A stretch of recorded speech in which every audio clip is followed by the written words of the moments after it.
And now, these fringe benefits, they've got advantages and disadvantages. Let's look at the advantages first.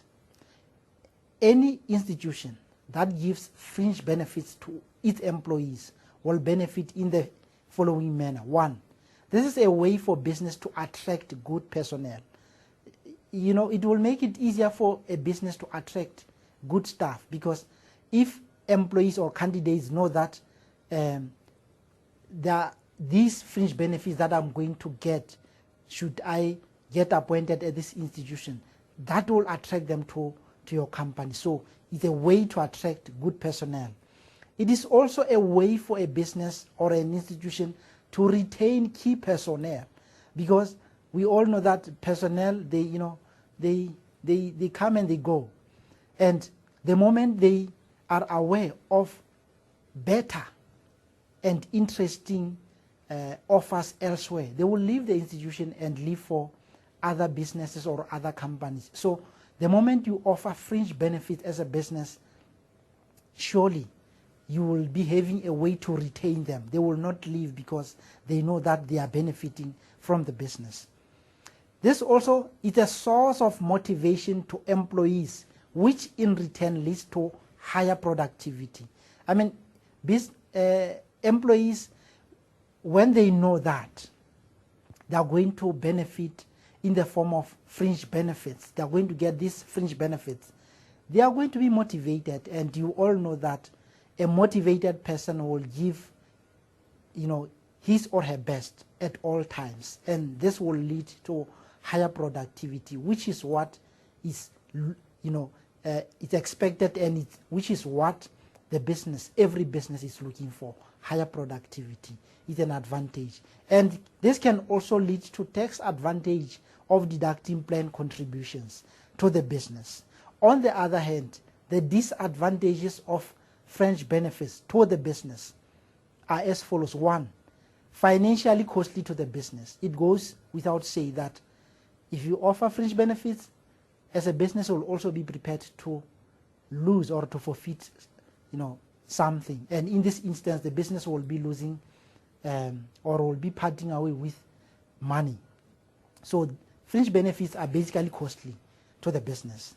Secondly, red tape in administering the benefits.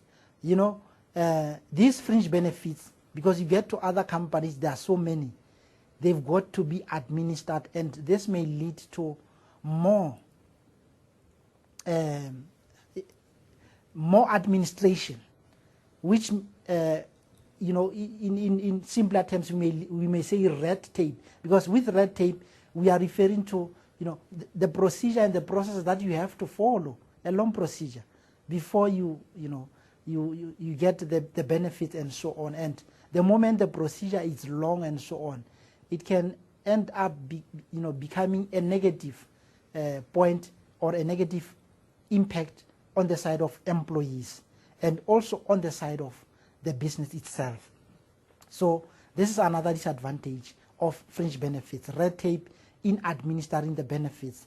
It may also lead to more administrative overhead, because there are more these fringe benefits. You have to administer them, and administration may be costly. This may also lead to more costs on the side of the business. And then lastly, mistakes made in benefits can lead to costly lawsuits or to regulatory fines. Imagine if you can make a mistake on the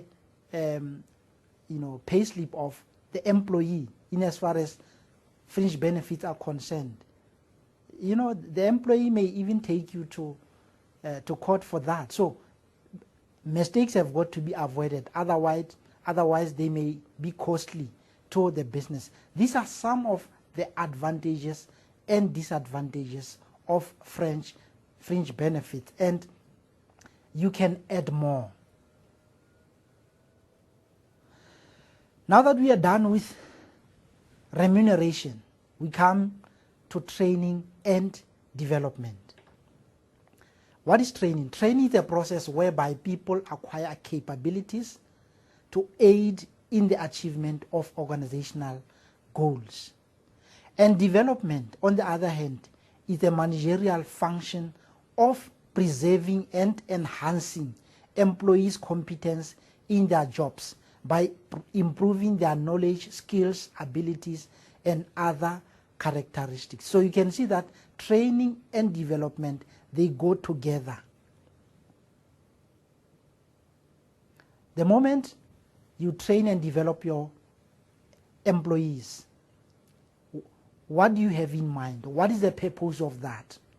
One, the purpose of training and development is to improve performance.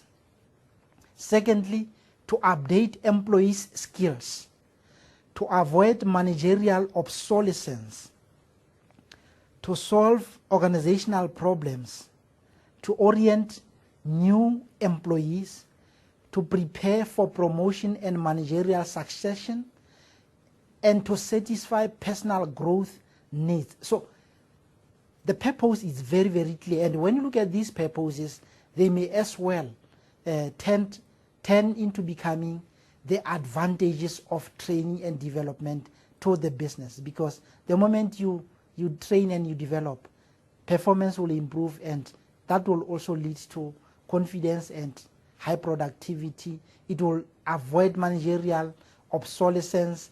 It will solve organizational problems, and so on. So these purposes are very, very important in as far as training and development is concerned. And training and development has got what we call techniques. The business may use, businesses or organizations, they make use of different techniques when they train and develop their employees. The very first one, a very common one, is what we call the on-the-job training. This is training showing the employee how to perform the job and allowing him or her to do it under the trainer's supervision. This forms part of training and development. Job rotation. This is training that requires an individual to learn several different jobs in a work unit or department and perform each for a specified time period. So, employees will sort of rotate, and in the process they will be trained and developed. In other businesses or organizations, they make use of coaching. This is an on-the-job approach in which a manager has the opportunity to teach an employee on a one-to-one basis. Coaching. And of course, mentoring is another technique that can be used. In this instance, this one is training where an experienced manager provides guidance to a junior and facilitates his or her personal development. You have a mentor. And then this one is becoming very common, e-learning. The use of internet or an organizational intranet to conduct training online. It's very, very common, this one. But all these, they form part of techniques that can be used when training and development is taking place. And there are other techniques that I may not have included there, but you can add to what I've already talked about. Now, having talked about training and development, let's look at what is called retrenchment. This sometimes it's called dismissal for operational requirement. It is usually taking place as a result of bad economic circumstance or restructuring or technological advances where the jobs of workers are taken over by machines. Retrenchment should only be considered if there is no other option. I mean, it has happened where a company, because it is no longer profitable to keep the employees, what happens?